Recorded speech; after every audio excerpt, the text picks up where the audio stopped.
बिस्मिल्लाहिर्रहमानिर्रहीम। अस्सलाम वालेकुम। दिस इज़ डॉक्टर अरूज शेख और आज मैं आपसे डिस्कस करूँगी अबाउट कैल्शियम डेफिशिएंसी।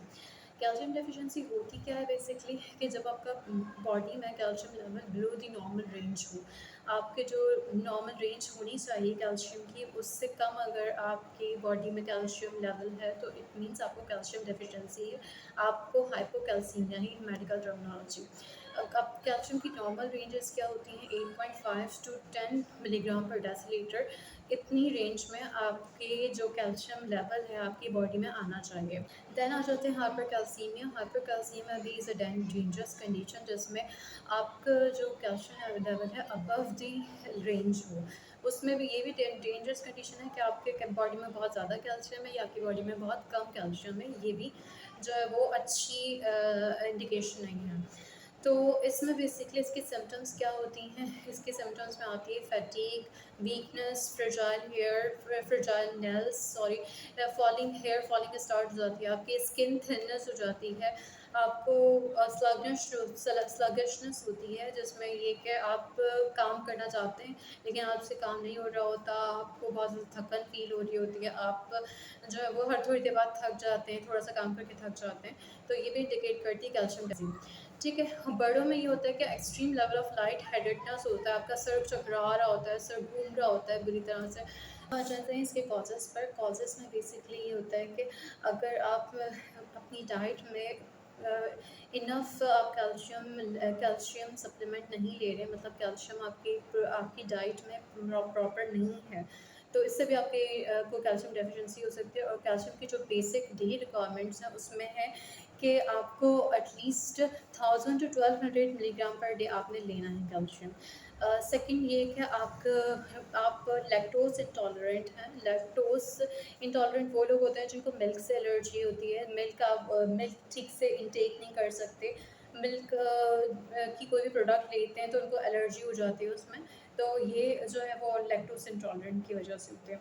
सेकंड ये कि आप जो है वो ग्लूटेन इंटॉलरेंस वो लोग होते हैं जो कि बेसिकली वीट नहीं खा सकते, रोटी नहीं खा सकते, गंदम नहीं खा सकते। उनकी जो डाइट है वो प्रोटीन ज़्यादा है उसमें है as compare to calcium. Calcium नहीं है, ना होने के बराबर है, तो इसलिए आपको जो है वो कैल्शियम डेफिशिएंसी होती है। ग्रीन लीफी वेजिटेबल्स में भी कैल्शियम होता है।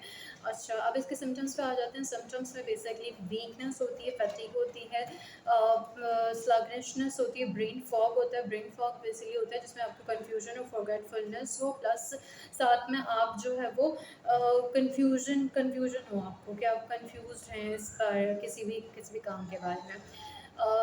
देन इसके बाद हम आ जाते हैं सनलाइट पर। Calcium without vitamin D impossible है उसकी एब्जॉर्प्शन करना। कैल्शियम जहाँ भी यूज़ होगा, कैल्शियम का जहाँ भी टॉपिक आएगा वहाँ पर आपने विटामिन डी का टॉपिक सुनना ही सुनना है, क्योंकि विदाउट विटामिन डी कैल्शियम की एब्जॉर्प्शन नहीं हो सकती। जो मोस्ट कॉमन कॉज है कि आपकी बॉडी में कैल्शियम अगर आप ले भी रहे हैं आप एब्जॉर्ब नहीं हो रहा, तो मोस्ट कॉमन कॉज ये है कि आपकी बॉडी में विटामिन डी की कमी है या विटामिन डी एक्टिवेट नहीं हो रहा। समटाइम्स ऐसा होता है किडनी फेलियर के जो पेशेंट्स होते हैं, किडनी कॉम्प्रोमाइज पेशेंट्स होते हैं, उनकी बॉडी में भी कैल्शियम लेवल कम होता है क्योंकि उनका किडनी विटामिन डी का बहुत क्लोज रिलेशन है किडनी के साथ, किडनी फंक्शन के साथ। किडनी एक्टिवेट करती है विटामिन डी को और देन जाके कैल्शियम जो है वो एब्जॉर्ब होता है। ठीक है जी, अजानें हो रही थी तो इसलिए मैंने दुपट्टा ओढ़ लिया था। तो अब हम आते हैं इसकी रेमेडी पर, ट्रीटमेंट पर। ट्रीटमेंट में बेसिकली ये है कि अगर आप नेचुरल रिसोर्सेज से कैल्शियम की डेफिशिएंसी पूरी कर सकते हैं अपनी बॉडी में तो बहुत अच्छी बात है। आप अगर लैक्टोज इंटॉलरेंट है, ग्लूटेन इंटॉलरेंट है, आप दूध दही की कोई प्रोडक्ट नहीं ले सकते, तो आप जो है वो ग्रीन लीफी वेजिटेबल से इस कैल्शियम की कमी पूरी कर सकते हैं। सैल्मन जो फ़िश है उसके अंदर बहुत अच्छी अमाउंट में कैल्शियम होता है। प्लस सोयाबीन्स और पीस, मटर और साथ में ब्रोकली। ब्रोकली बेसिकली क्या है, गोभी होती है, ग्रीन कलर की गोभी होती है, वो उससे आप अच्छे से जो है वो लाइक रेगुलर सैलड यूज़ करके की जो है वो कैल्शियम की डेफिशिएंसी को पूरा कर सकते हैं। और अगर आप लैक्टोज़ टॉलरेंट नहीं हैं, आप दूध दही की चीज़ ले सकते हैं, तो मैं आपको रिकमेंड करूँगी कि आप दूध से इसकी कमी पूरी कर सकते हैं, दही से, चीज़ से, योगर्ट से जो है वो आप कैल्शियम की डेफिशिएंसी को सबसाइड कर सकते हैं। लेकिन साथ में मैं रिकमेंड करूँगी कि आपको इसके साथ लाज़मी तौर पे विटामिन डी सप्लीमेंट लेना होगा। अगर आप कैल्शियम का कोई भी सप्लीमेंट देखें, कैलरी हो गई, कैल्साइट हो गई, CAC 1000 हो गई, इवन कैल्सी हो गया, कैल्सी प्लस हो गया, और नेचर्स बाउंटी के प्रोडक्ट हो गए कैल्शियम 600 की, या न्यूट्रो फैक्टर के प्रोडक्ट हो गई न्यूकॉल जी, जिसमें जिंक भी है और कैल्शियम भी है, साथ में मैग्नीशियम भी है। तो इन सारे प्रोडक्ट्स में विटामिन डी मस्ट है। अगर आप विटामिन डी जो है वो आपकी बॉडी कम है और विटामिन डी आप नहीं ले सकते, तो सनलाइट से भी नहीं ले सकते, आपके इंडोर जॉब के काम हैं, तो आप विटामिन डी के सप्लीमेंट लेना स्टार्ट कर दें साथ में। फर्स्ट ऑफ ऑल तो आप कैल्शियम का टेस्ट करवाएं अपना। अगर आपको ये सिम्टम्स अपने में नज़र आती हैं कि आपके नेल्स जो है वो थोड़े से ब्रिटल हो रहे हैं, आपकी हेयर फॉलिंग ज़्यादा हो रही है, आपकी स्किन थिन हो रही है, आपको जो है वो डिजीनेस हो रही है, सीजर्स तो बहुत सीवियर कंडीशन में जाके आते हैं, लेकिन आपको ऐसा फील हो रहा है, तो फिर आप कैल्शियम का टेस्ट लाजमी करवाएं, डॉक्टर के पास जाएं, डॉक्टर को अपनी कंडीशन बताएं, अपनी कैल्शियम का टेस्ट करवाएं, वो आपको ज़रूर अच्छा रिकमेंड करेंगे, जिससे आपकी ये सारी प्रॉब्लम्स सबसाइड हो जाएंगे। अगर आप घर बैठ के कैल्शियम सप्लीमेंट इस्तेमाल करना चाहते हैं, तो मैं एक फ़र्स्ट पहले मैं ये कहूँगी कि आप कैल्शियम टेस्ट करवाएं, ताकि पता चल जाए कि आप में हाइपर कैल्सीमिया तो नहीं है, क्योंकि अगर आप में हाइपर कैल्सीमिया और फिर आप कैल्शियम सप्लीमेंट ले रहे हैं, तो ये इट इज़ मोर डेंजरस।